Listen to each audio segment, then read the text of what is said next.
Shalom Ibu dan teman-teman semuanya. Perkenalkan, nama saya adalah Irma Farida Batubara. Saya mahasiswa Institut Agama Kristen Negeri Tarutung, Prodi Pendidikan Agama Kristen semester 3 dengan NIM 200101169. Adapun tujuan saya membuat video ini adalah untuk memenuhi tugas mata kuliah saya, terkhususnya untuk memenuhi ujian tengah semester saya dalam mata kuliah Psikologi Pendidikan yang diampu oleh Ibu Damayanti Nababan MPDK. Baiklah, di sini saya akan menjelaskan sedikit tentang perbedaan individu yang menyebabkan perbedaan hasil belajar.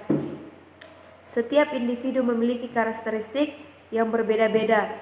Perbedaan secara umum disebabkan oleh dua faktor, yakni faktor bawaan dan lingkungan. Faktor bawaan merupakan faktor biologis yang diturunkan melalui pewaris genetik oleh orang tua. Faktor lingkungan yang menyebabkan terjadinya perbedaan individual diantaranya status sosial, ekonomi orang tua, budaya, dan urutan kelahiran.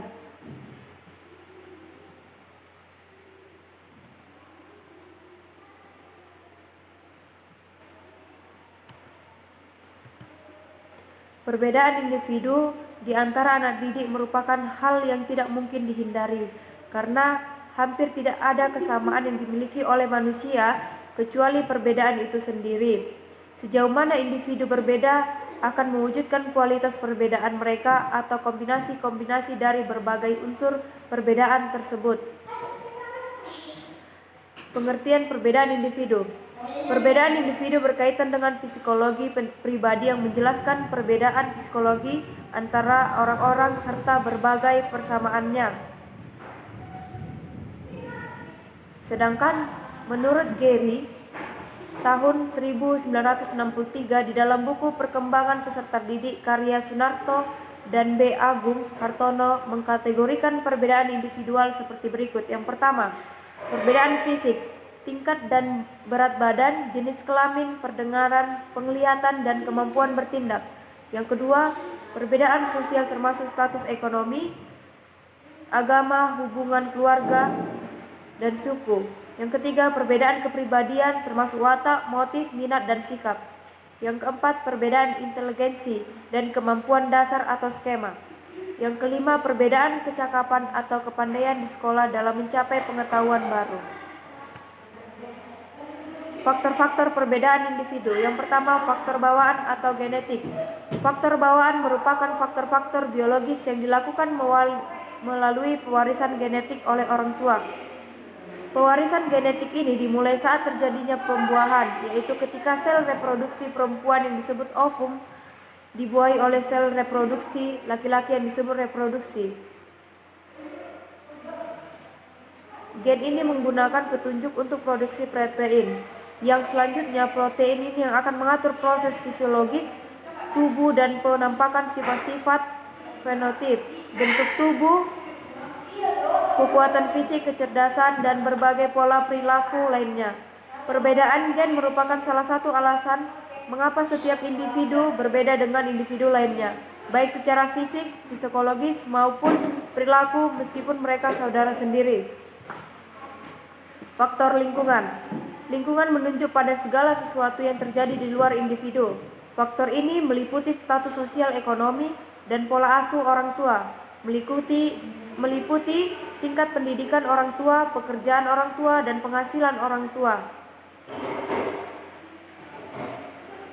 Keluarga dengan status ekonomi rendah tidak memungkinkan untuk memenuhi pola gizi anak dengan baik, sedangkan keluarga dengan status ekonomi tinggi akan memberikan gizi yang terbaik untuk anaknya.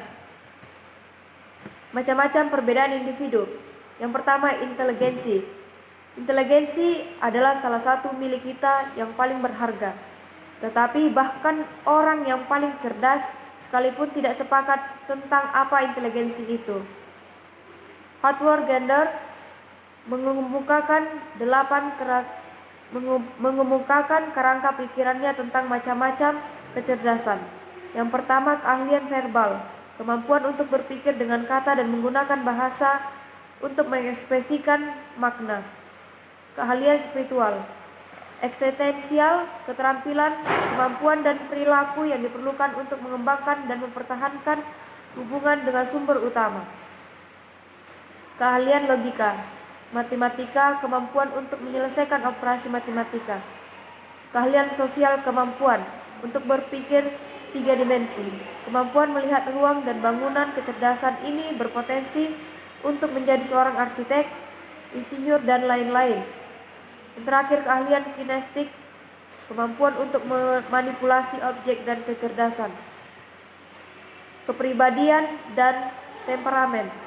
Kepribadian mengacu pemikiran, emosi, dan perilaku khas yang menjadi ciri bagaimana individu beradaptasi dengan kehidupan. Beberapa peneliti telah menemukan bahwa kepribadian pada masa remaja cenderung tidak stabil seperti masa dewasa.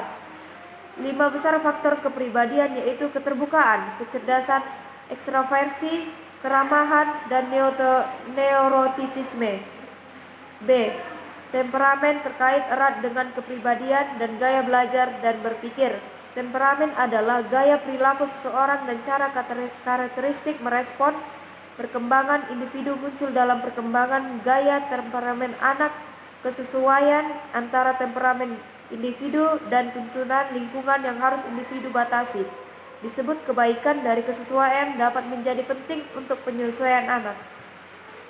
Yang ketiga, gaya belajar dan berpikir. Yang keempat, perbedaan jenis kelamin atau gender. Yang kelima, perbedaan kemampuan. Dan yang keenam, perbedaan kepribadian. Selanjutnya, yang ketujuh, perbedaan gaya belajar. Dan yang terakhir, perbedaan dalam bakat. Demikianlah penjelasan singkat mengenai perbedaan individu yang menyebabkan perbedaan hasil belajar. Kiranya dapat dipahami dan dapat dimengerti dengan baik. Sekian dan terima kasih. Shalom.